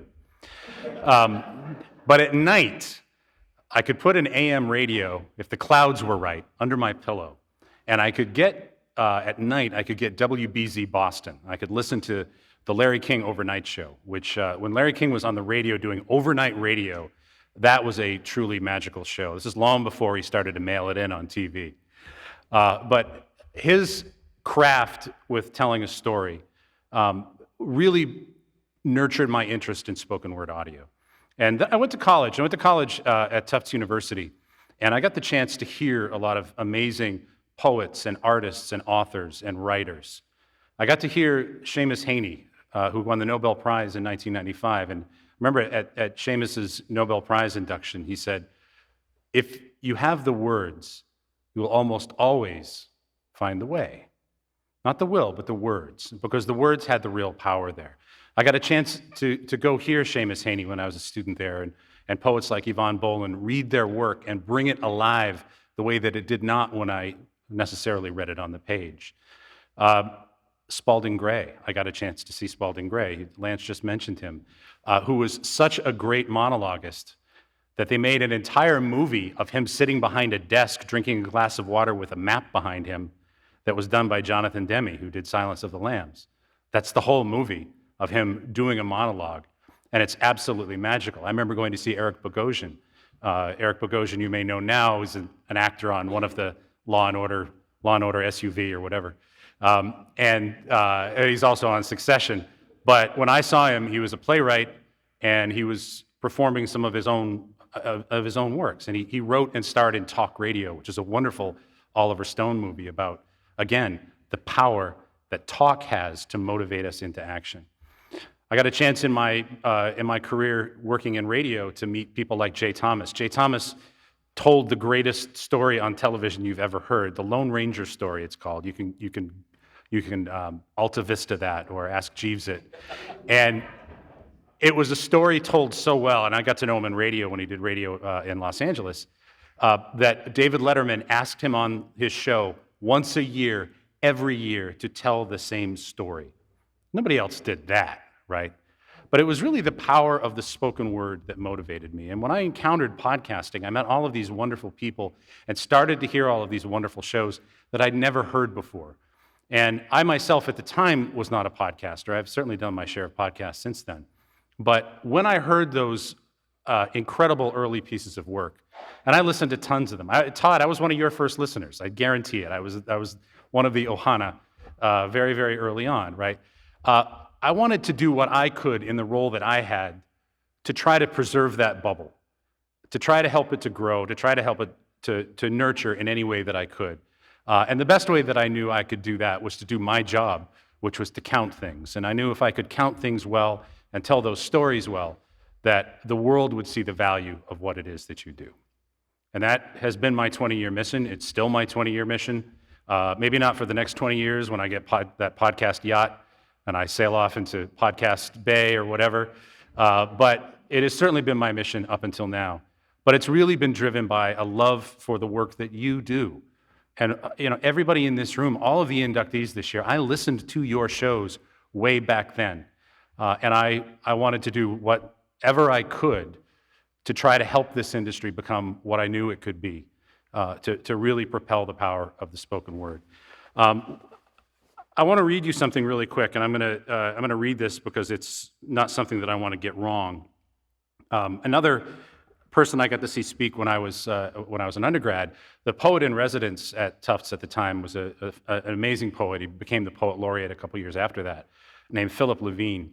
And Philip Levine worked in the Ford Auto Factory in Detroit while he was honing his craft to become a poet. And he wrote this poem called What Work Is. And I want to read that to you, if you don't mind, a little poetry tonight. We stand in the rain in a long line waiting at Ford Highland Park for work. You know what work is. If you're old enough to read this, you know what work is, although you may not do it. Forget you.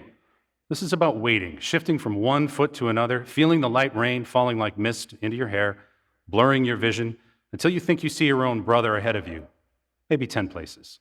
You rub your glasses with your fingers, and of course, it's someone else's brother, narrower across the shoulders than yours, but with the same sad slouch, the grin that does not hide the stubbornness, the sad refusal to give in to the rain, to the hours of wasted waiting, to the knowledge that somewhere ahead a man is waiting who will say, no, we're not hiring today, for any reason he wants.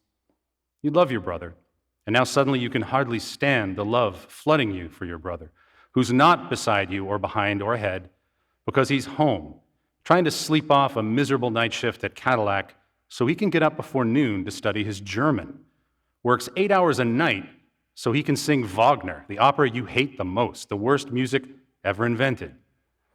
How long has it been since you told him you loved him, held his wide shoulders, opened your eyes wide and said those words, maybe kissed his cheek? You've never done something so simple, so obvious. Not because you're too young or too dumb, not because you're jealous or even mean or incapable of crying in the presence of another man. No, just because you don't know what work is. Tonight, I celebrate your work. I celebrate the work that you have done, the work of your words, because it's meant so much to me. And I want to thank Brian and Gavin from Sounds Profitable for making the trip down here to support me. I want to thank my brilliant wife, Tamsin, my constant beam, for always supporting me every step of the way. And I want to thank you for the work of your words. Thank you.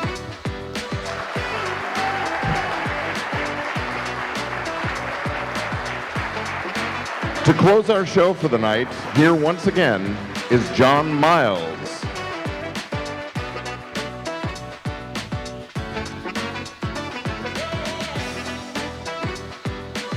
So first off, I wanted to congratulate all 11 of the inductees. Congratulations, such a phenomenal group of people. And I wanted to give a special thank you to Chris. I remember a mutual friend of ours, Joe Hamilton, introduced us a few years ago, and Joe said, "You have got to meet Chris. What he's doing with this festival is just incredible." And as I've been here for the past 2 days, one of the things that has made me so proud about being a podcaster and being part of this amazing community is how much podcasters give back to one another. And when I think about this conference, and I've seen so many of the inductees on stage, giving back the secrets of the craft to the newbies who are wanting to get in. And to me, it's so special, and that's what makes, since I've been here, this conference different from the rest, is the education it provides and the connection it provides.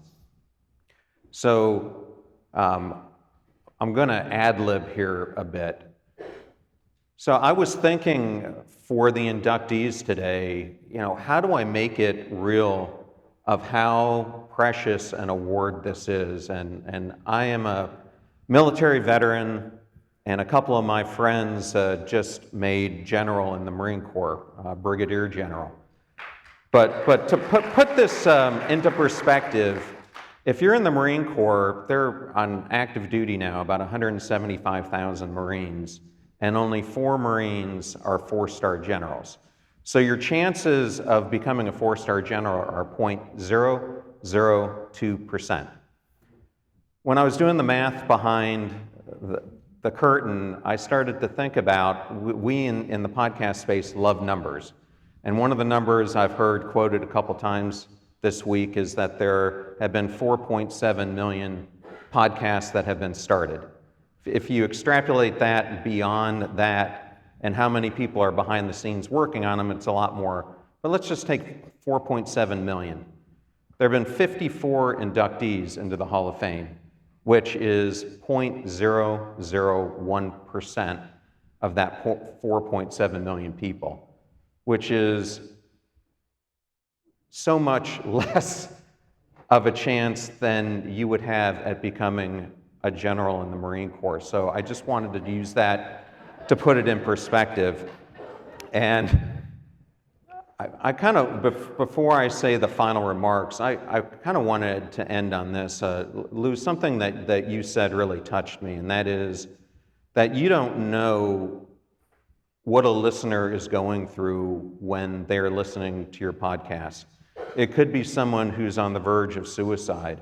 It could be someone who's going through a terrible sickness.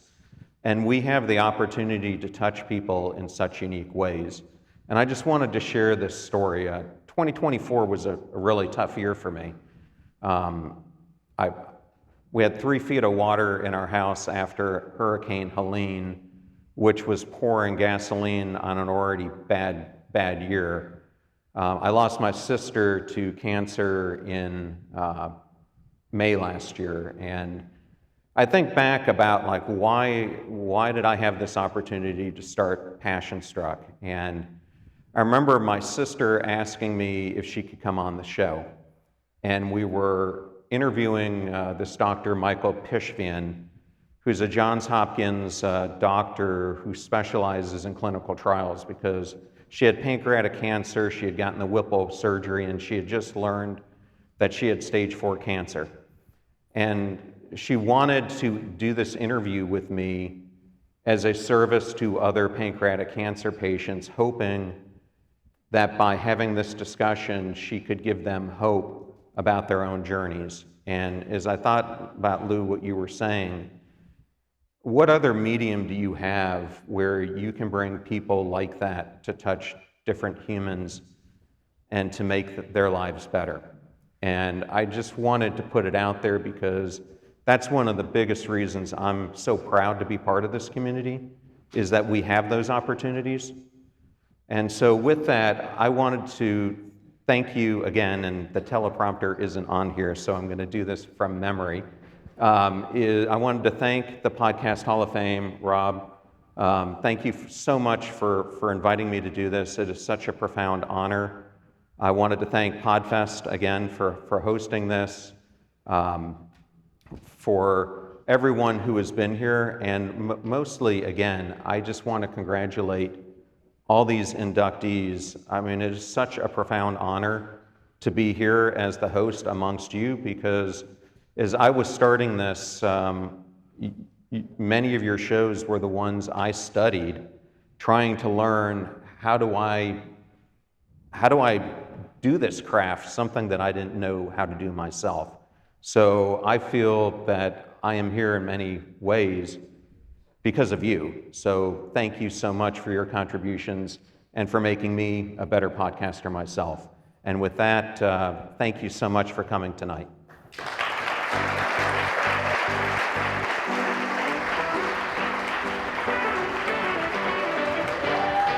Thanks again, ladies and gentlemen, for joining us tonight for the 2025 Hall of Fame induction ceremony, celebrating the individuals who've made a significant impact on You did such a good job. the opportunities in the podcasting medium.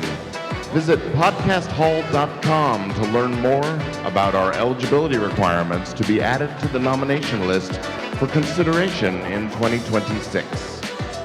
Thanks again and have a great evening.